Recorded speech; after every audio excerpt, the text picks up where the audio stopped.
The plea in the dust. The sun burned above the red sand planet. Wind blew soft clouds of dust across the silent plains. Nothing moved, except one man. Darren walked alone, his boots sinking into dry soil. His ship was parked miles behind him, hidden behind rocks. He had landed to look for fuel, scrap, maybe something useful. His food was almost gone. He had not seen another soul in days. Then, he heard something. A soft cry, faint, like a whisper carried by the wind. He froze, looked around. Nothing. Only sand, rocks, and the wide, empty sky. But then, again, a voice. Please. It was coming from behind a broken wall near a dried-out well. Darren stepped closer, hand resting on the small weapon at his belt. Slowly, carefully, he peeked around the edge, and there she was, an alien woman, thin, dirty. Her skin, pale and cracked, shimmered in the sunlight. She knelt in the dust, trembling. Her long robes were torn. Her head was bowed low. Behind her, two small children hid in silence. Their eyes were wide and scared. Their faces were hollow from hunger. The woman looked up at him with tired, begging eyes. Her voice broke as she spoke. Please, adopt my children, and be my mate, human. Darren blinked. Did he hear her right? He stepped back, confused. What? She stood slowly, her legs shaking. They are hungry. They have no one. The tribe cast us out. My mate is dead. He stared at the kids. They didn't speak. They only clung to each other. I only came to trade, Darren said. I'm not looking for this. Tears rolled down her face. Then leave. But if you leave, they die, and I will bury them with my own hands. Her voice was low, almost broken. Darren didn't know what to say. He had seen war. He had seen beggars. But this? A woman asking him to become her family? He looked again at the children. They looked no older than 6.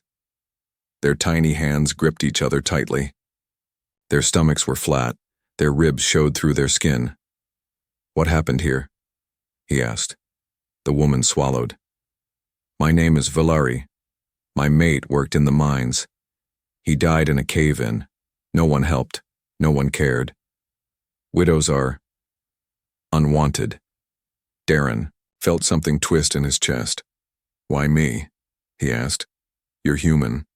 You don't follow our rules. Maybe you would care. Darren looked away.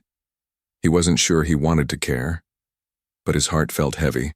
He couldn't just walk away. He sighed and took off his bag. I have some food. Not much. Valari's eyes lit up with hope. She bowed her head deeply. Thank you. He gave them a few ration bars and some water. The kids ate like they hadn't tasted food in days. Darren sat down on a rock and watched them. Valari spoke again. I am sorry to ask so much, but there is a law here. If no one claims a widow and her children, the state takes them. They are sent to work camps. Darren frowned. Work camps? For kids? Yes. In 3 days they will come, and they will take them. She lowered her voice. Unless someone claims them as family. Silence fell again. Only the wind moved. Suddenly a loud cry came from above. Darren looked up. A huge, bird-like shape flew overhead, circling once before flying away. What was that? He asked. Valari looked up with fear in her eyes. It is a skywatcher. It smells death. It circles when it senses prey. Darren stood up. So this place is not just dead. It's dangerous. She nodded slowly. He looked at her again. Her skin was cracked from heat. Her hands were dry and bleeding, yet she stood with dignity. Still, proud, even while begging. He spoke softly. You could have asked anyone. Why ask a human stranger? Valari smiled sadly. Because my kind have already said no. Darren looked at the kids again. One of them, the smaller one, had curled up beside him, trusting, quiet, hopeful. Darren didn't speak for a long time, but deep inside, he knew. He wasn't just looking for scrap. He had been drifting from planet to planet, without purpose. Maybe this was it. Valari watched him closely, holding her breath, and Darren finally said, "I'll stay, just for the night." Her shoulders relaxed. "Thank you, human." He looked around. "But we'll need shelter, real shelter, and weapons, in case that sky beast returns." Valari nodded. "I will show you where we hide." As the sun dipped, lower, casting long shadows across the sand, Darren followed the alien widow and her children toward a half-buried shelter in the rocks. He didn't know what would come next, but one thing was clear. This was no ordinary mission anymore. This was something more. This was family, waiting to be saved. Darren ducked inside the small cave Valari called home. It was dark, hot, and smelled like dust and old metal. The walls were made from broken ship pieces and stone. A cracked solar panel leaned against one side, barely working. "This is where we hide," Valari said softly. The twins sat quietly in the corner. One held a broken toy, the other stared at Darren with wide, quiet eyes. They didn't cry. They didn't speak. They just waited. Valari lit a small lantern. Its weak glow filled the space with pale blue light. "I've kept them alive with roots and water from the rocks," she said. "But it's running out." Darren opened his bag and handed her 2 more ration bars. "Split it between you." She shook her head and gave both bars to the twins. They unwrapped them fast, then slowed down, like they were scared the food might vanish. Darren watched their thin fingers, their 2 big eyes. No child should look that tired. "What are their names?" he asked. Valari smiled faintly. "The older one is Luma. The little one is Jaro. Twins. Half human, half Solari." Darren raised an eyebrow. "Human father?" She nodded. "He was a traitor. He stayed after we fell in love. But our people didn't like that. When he died, they blamed me." "And the twins?" Darren asked. "They called them impure. Said they didn't belong to either world." Darren clenched his jaw. "That's cruel." Valari nodded, silent. Luma suddenly spoke.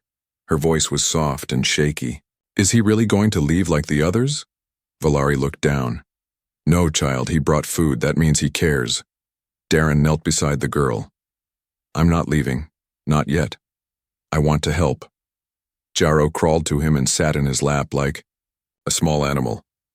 Darren froze. The child's skin was cool. His body was so light.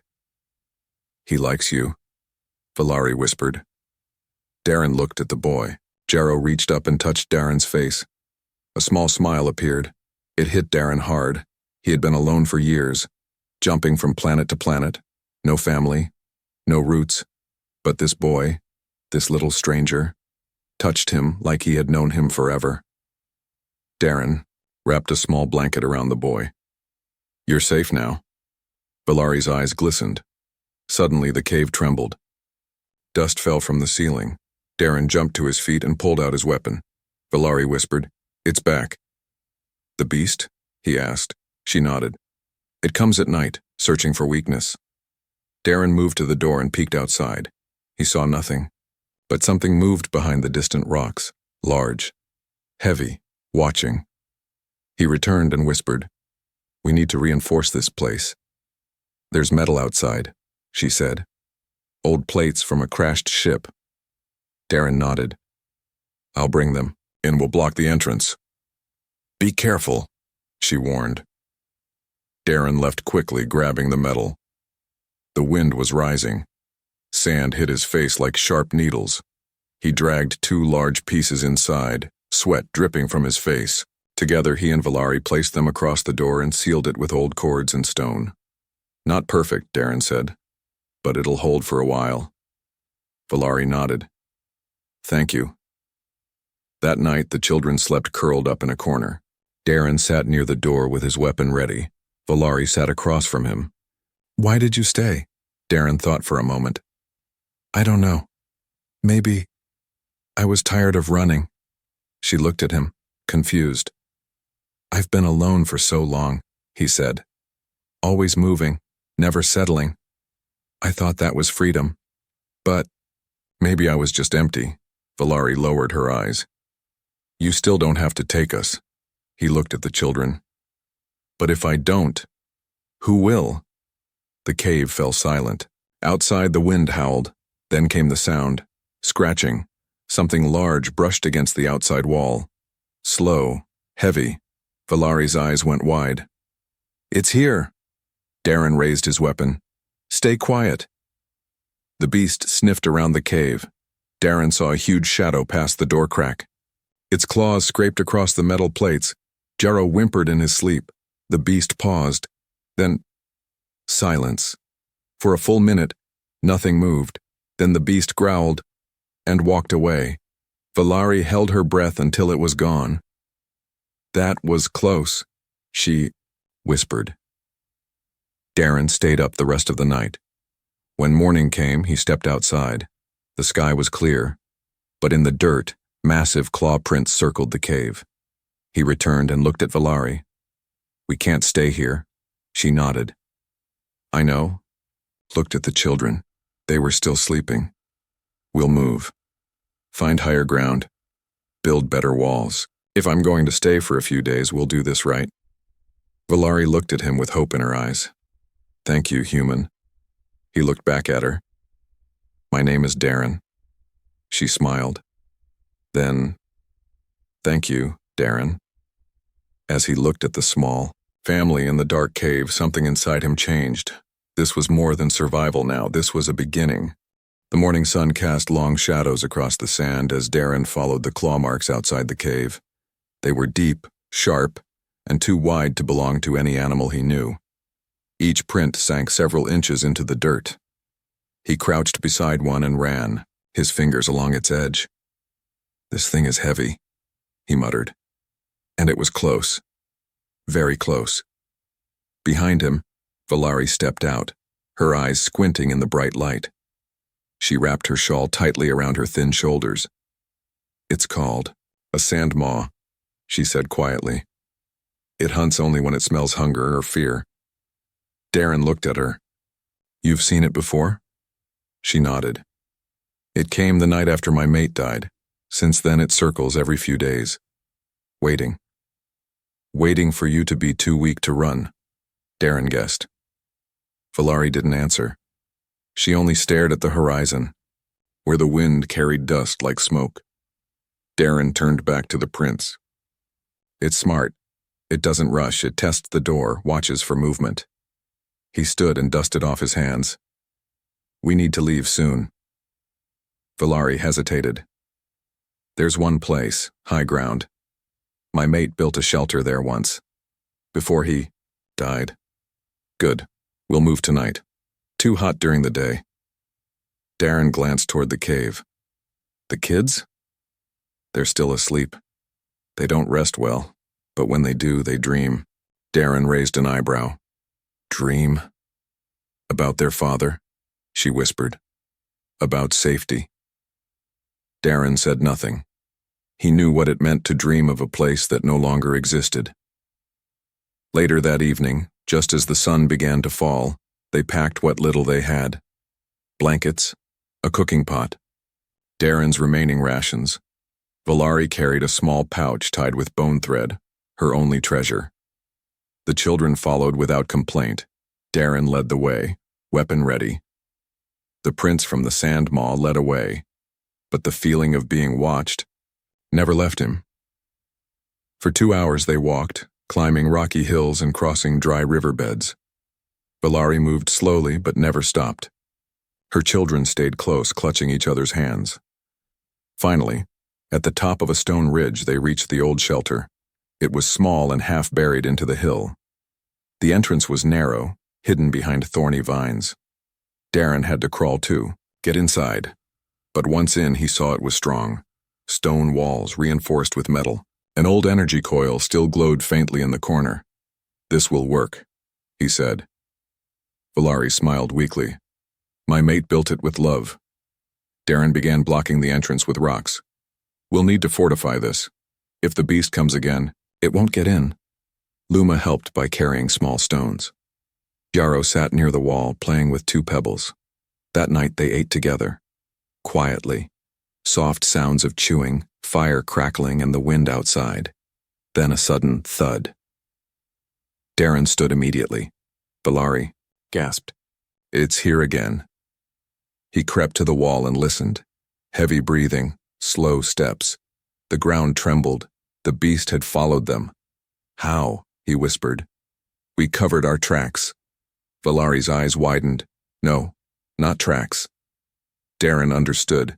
The beast had smelled the children, their hunger, their fear. "Get the kids into the back," he ordered. Valari grabbed Luma and Yarrow and hurried to the far corner. The creature sniffed outside, scraping the stone with long claws. Darren saw its silhouette through the vines, huge, with a low, slinking body and a jaw that stretched too wide. It pressed its head against the vines but couldn't get through. Darren aimed his weapon, waiting. The beast growled, frustrated. Then it did something unexpected. It sat. Valari gasped. "It's waiting again." Darren gritted his teeth. "It wants us scared, wants us trapped." "Will it stay all night?" "Maybe," Darren said. "But I won't." He crawled toward his pack and pulled out a flash bomb. One left. He looked at Valari. "You trust me?" She hesitated, then nodded. "Good. When I say run, take the kids and head to that rock outcrop east of here. I'll distract it." "What about you?" "I'll find you," he said. Then he turned, took a deep breath, and threw the bomb through the vines. Boom! A flash of light lit up the night. The beast shrieked in pain. Darren jumped out, firing twice into the air. "Go!" he shouted. Valari grabbed the twins and ran, her feet kicking up dust as they fled into the darkness. The beast, blinded and angry, turned to follow them. But Darren whistled sharply, drawing its attention back. "Come on, you ugly thing," he growled. The beast lunged toward him. He ran, down the hill, around rocks, past dry trees. He could hear its claws behind him. It moved fast, too fast. But Darren had a plan. He reached a cliffside, one he had noticed earlier. Loose rocks, a sharp drop. He jumped behind a boulder and waited. The beast charged. Roaring just before it reached him, Darren rolled away and the creature stepped on the edge. Crack! The ground gave way. The beast fell crashing down into a pit of stone. Silence. Then, distant breathing. Injured, but not dead. Darren stood up, chest heaving. He turned and limped back toward the ridge where Valari and the children waited in the shadows. When they saw him, Yarrow ran into his arms. Luma followed, hugging his waist. Valari stared in shock. "You came back?" "I said I would," Darren replied. She nodded, her eyes soft. "You're not like the others." Darren looked at the children, at their tired but safe faces. "I'm starting to see that maybe I'm not." The stars above the ridge were cold and bright. Darren sat near the edge of the shelter, watching the desert below. He didn't speak. His body ached, and a cut on his arm burned. But he was alive, and so were they. Valari sat beside him, silent. The children were curled up inside, finally asleep. Neither of them had spoken since the beast fell. After a while, Valari broke the silence. "You didn't have to come back." Darren didn't look at her. "I gave you my word." She glanced down. "Still, most men would have run." "I'm not most men," he said with a tired smile. She smiled faintly, but her eyes were still full of worry. "There's something you need to know," she said quietly. "Something about why I begged you to be their father. And my mate." Darren finally turned to face her. Valari breathed in slowly. In Zeleri law, a widow has only 7 moon cycles to find a protector. If not, her children are declared unclaimed. They are taken by the state, given new names, new roles. Most never return. Darren's brow tightened. You mean they become property? She nodded. Used, trained, sold, forgotten. His fists clenched. That's barbaric. Valari didn't argue. 3 days remain. Darren looked back toward the sleeping twins. Luma was hugging her little brother, even in sleep. Jaro's fingers clutched a scrap of cloth like it was treasure. I thought it was just tradition, he said. I didn't know it was a death sentence. Valari looked away. That's why I asked you the way I did. Why I begged. There was no more time. And if I agree, he asked, to this bonding law, then they are yours, by law, blood or not. And she hesitated. I become your mate. Darren was quiet. The fire crackled between them. He finally asked, do you want that? Or is it just for the children? Valari met his eyes. It started for them. But now... She didn't finish the sentence. She didn't have to. Darren stared into the fire. He wasn't a father. He wasn't a husband. He was a drifter, a scavenger, a man who lived between systems and slept under stars. But last night, those children had looked at him like he was hope. And Valari? She had stood beside him, even when terrified. He took a breath. What would I have to do? Valari stood slowly and reached into her pouch. She took out a thin stone tablet with ancient writing carved into it. This is the bond record, she said. All I need is your handprint. In blood. He raised an eyebrow. Dramatic, she smiled, just a little. It is sacred. Darren stood and unsheathed a small blade. He made a shallow cut across his palm, then pressed it to the tablet. The markings glowed faintly. The stone became warm in her hands. It's done, she said. Just like that, she nodded. Now, by law, you are family. The word hit him hard. Family. It had been so long since he felt part of anything. Valari's eyes shimmered. She stepped closer, slowly, like she wasn't sure if it was allowed.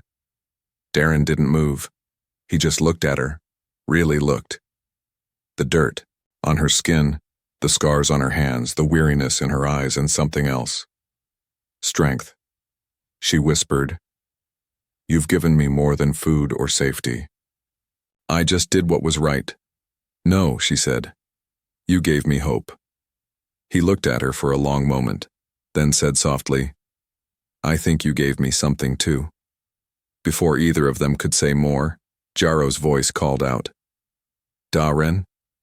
Darren turned. The boy stood at the cave opening, holding his broken toy. His eyes were full of fear. Bad dream, he whispered. Darren walked over and picked him up gently. You're safe. I'm here. Luma followed, rubbing her eyes. She looked up at Valari. Is he really our father now? Valari knelt beside her and nodded. Yes, my child, he is. Luma's face lit up with a smile so pure it made Darren's throat tighten. Then she looked at Darren. Can I call you Papa? He paused, then nodded. Yeah, you can. Jaro grinned and hugged him tighter. That night they all slept inside the stone shelter. For the first time, no one cried. No one feared the wind or the beast. And when Valari lay down beside him, Darren didn't move away. He had drifted so long without meaning. Now he had names to protect, small hands to hold, a woman to stand beside. He had a family, and he would fight the whole galaxy to keep them safe. Darren was chopping wood outside the rocky shelter when he heard the sound again. Low, rumbling, deep in the earth. Not thunder. Something worse. He froze. His fingers tightened around the axe handle. Behind him, Valari stepped out with a water flask. It's coming again, isn't it? Darren didn't answer. He didn't need to.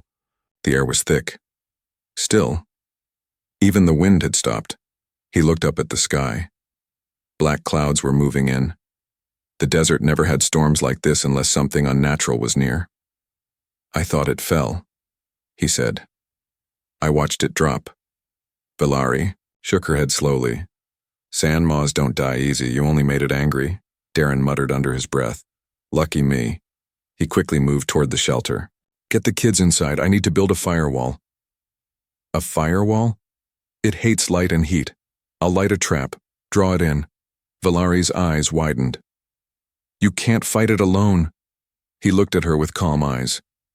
I'm not fighting it, I'm burning it. Inside the shelter, Luma and Jarrow watched with wide eyes as Darren gathered fuel, dry branches, old scrap, and 2 of his last grenades. Jarrow tugged on his shirt. Are you going away? Darren kneeled beside him. No, little man, but I need to keep you safe. Jarrow looked scared. The monster. It'll eat us. Darren smiled and touched his forehead. Not if I burn its ugly face first. He handed Valari a flare. If it gets past me, you light this. It will blind it. She held the flare tight, her hands trembling. Please don't die, Darren. I just got you. He paused, then touched her cheek softly. I'm not leaving. Not again. As night fell, Darren stood at the edge of the ridge, just beyond the rocks. He had set a wide trap, a half-circle of flammable scrap and soaked branches. In the middle sat a canister of old engine oil. One spark would light it all. He waited. The stars vanished behind the clouds. Then came the sound. Thump, thump. Heavy, claws, snarling breath. The sand maw returned. Its glowing eyes appeared from the shadows, large and wild. The beast was covered in scars from its fall, but it was still strong, still deadly. Darren didn't flinch. You followed me long enough, he said calmly. Come get me. The creature roared and charged. At the last second, Darren rolled away and hit the ignition on the trap. Whoosh! Flames shot up like a wall of orange and gold. The beast screeched and tried to stop, but its momentum carried it into the fire. It howled, rolling, twisting, its massive tail smashing into the rocks. But it wasn't dead. Not yet. It turned its head and locked eyes on Darren. Blood, ash, and rage. Darren stood his ground. Then the creature lunged again. Inside the shelter, Valari clutched the children to her chest. The heat from outside was fierce, and smoke crept into the cracks. Suddenly, a loud explosion rocked the ground. The children cried out. Valari held them tighter. He's fighting. He's buying us time, Luma whispered. Will Papa come back? Valari's voice trembled. He promised. Darren dodged the sandmaw's swing, but its claw caught his leg, ripping his pants, cutting deep. He fell hard, gasping. The beast loomed over him, its jaw opening wide. But Darren reached into his belt and pulled the last grenade. He shoved it into the beast's open mouth. Swallow this. Boom. The explosion tore through the beast's skull. Fire and black blood flew in every direction. The creature collapsed with a crash, shaking the earth. Then, silence. Darren lay still for a moment, staring at the sky, coughing on smoke and dirt. Still alive, he muttered. He sat up, bleeding but smiling. The sand maw was dead. Back at the shelter, Valari ran out, barefoot on the stone. Darren, he waved weakly. Miss me? She rushed to him and dropped to her knees. You're hurt. He chuckled. Better than eaten. She helped him back to the shelter, arm over her shoulder. The twins ran out and hugged him tightly. Jarrow buried his face in Darren's chest. I told you I'd keep you safe, Darren whispered. Luma looked up. Are you really our father now? Darren nodded.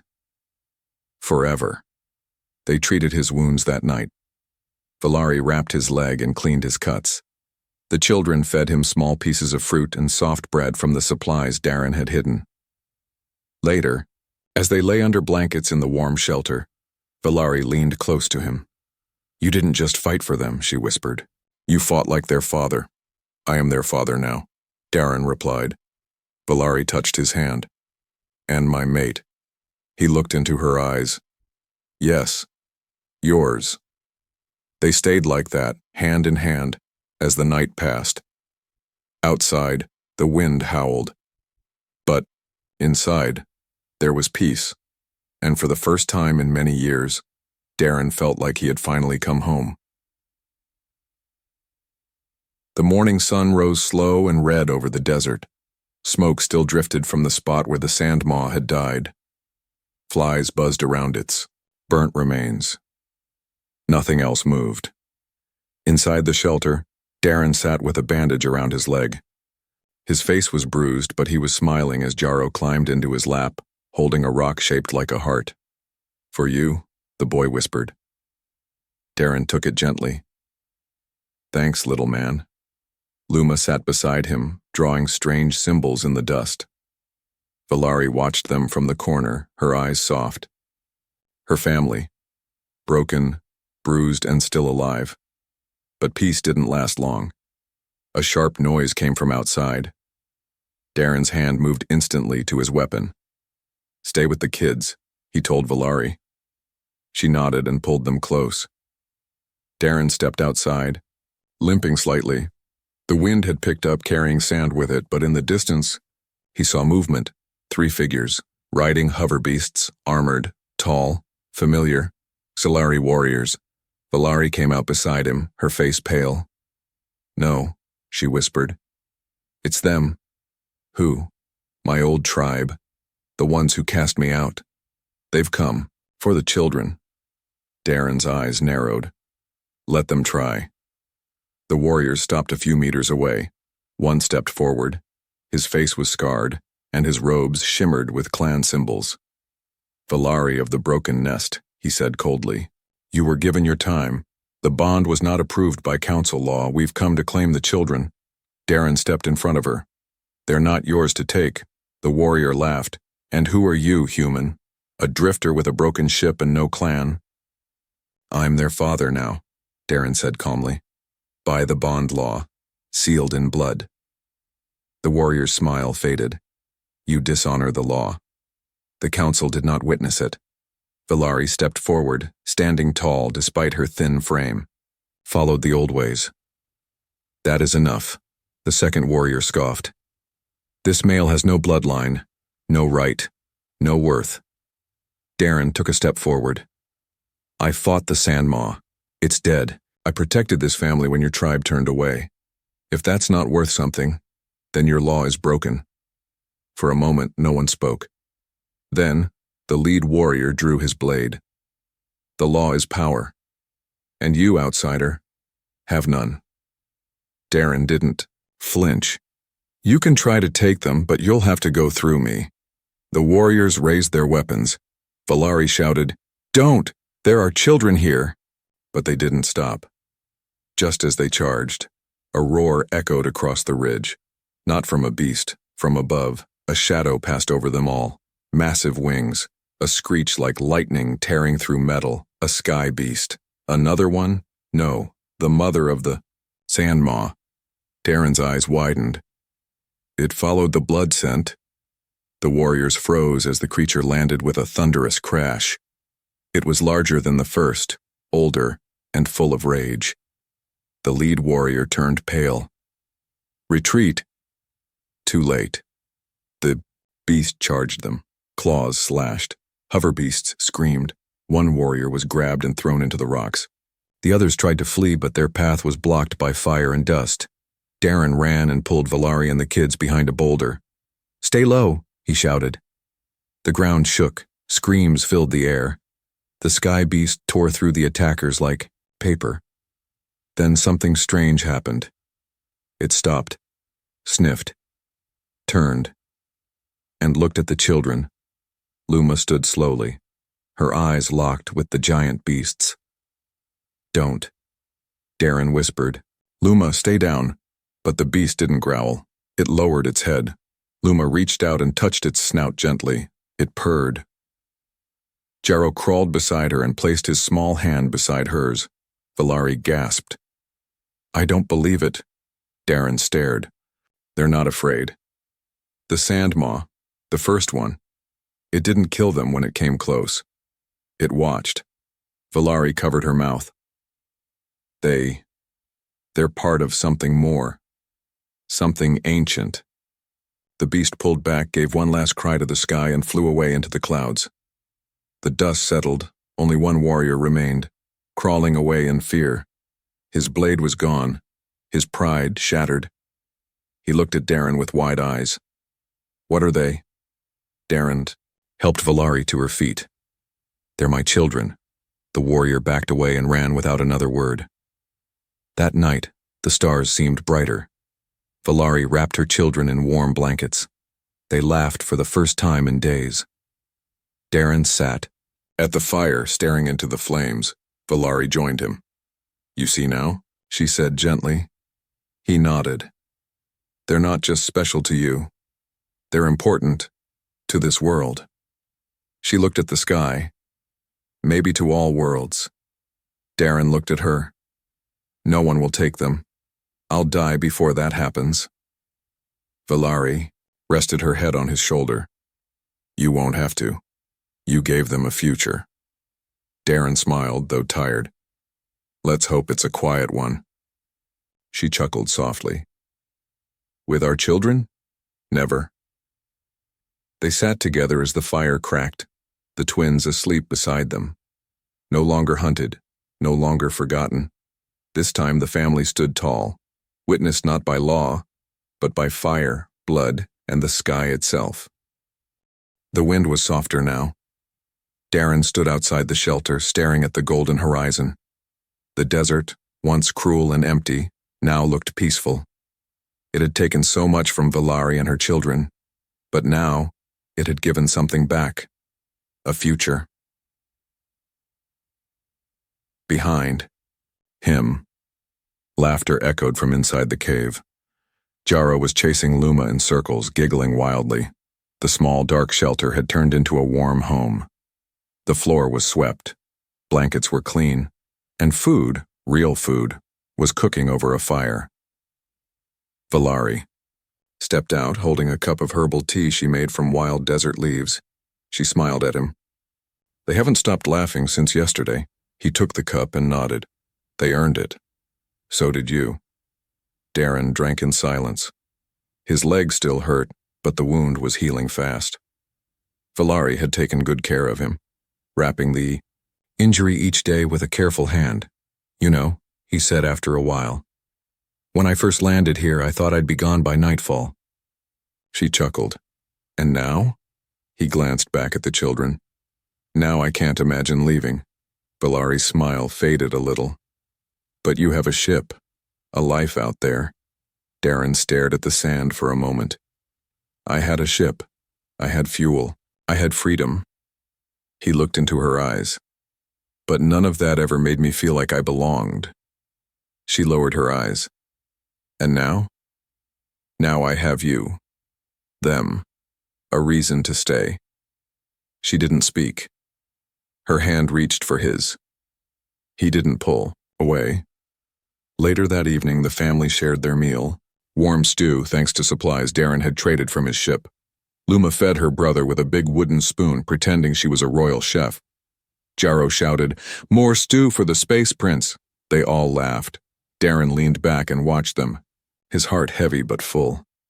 Valari sat close beside him. There's one more thing left to do. He raised an eyebrow. More than stew? She nodded. The binding must be witnessed. Not by law, but by spirit. You gave your blood to make us a family. Now you must give your name. Darren blinked. My name? In our tradition, she explained, when a man accepts children as his own, they take his name. It becomes their shield, their home. Darren paused. I've never given it to anyone before. Then let it begin here, she whispered. He stood slowly and knelt in front of the children. They stared at him with wide eyes. My name is Darren Holt, he said softly. And from today, it's your name too, if you want it. Luma grinned. Luma Holt, Jaro clapped. Jaro Holt, Valari whispered. You've given them more than a name. You've given them a father. That night, As the stars filled the sky, Darren sat by the fire alone.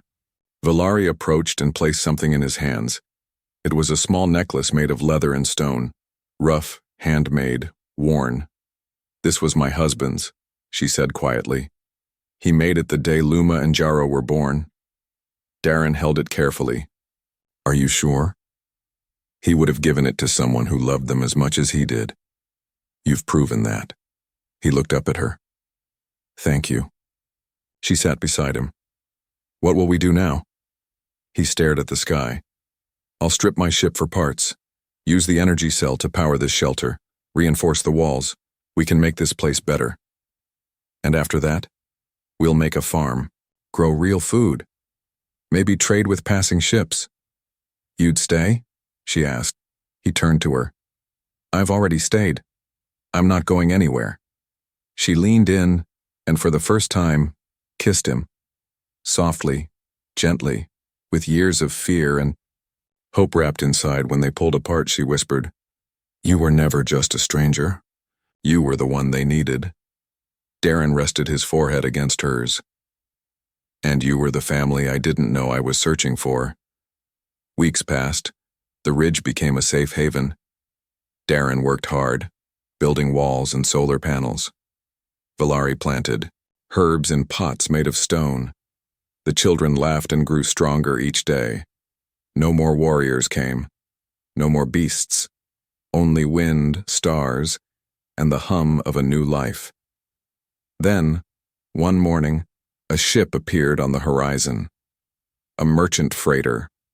Old, rusty, but peaceful. Darren stood at the edge of the shelter, his weapon at his side, but lowered. Valari came beside him. "What will you say?" He smiled. "That I'm a husband, a father, a man with a family, and that I'm not trading them for anything." The ship landed and brought news, supplies, and stories from across the galaxy. But Darren didn't listen long.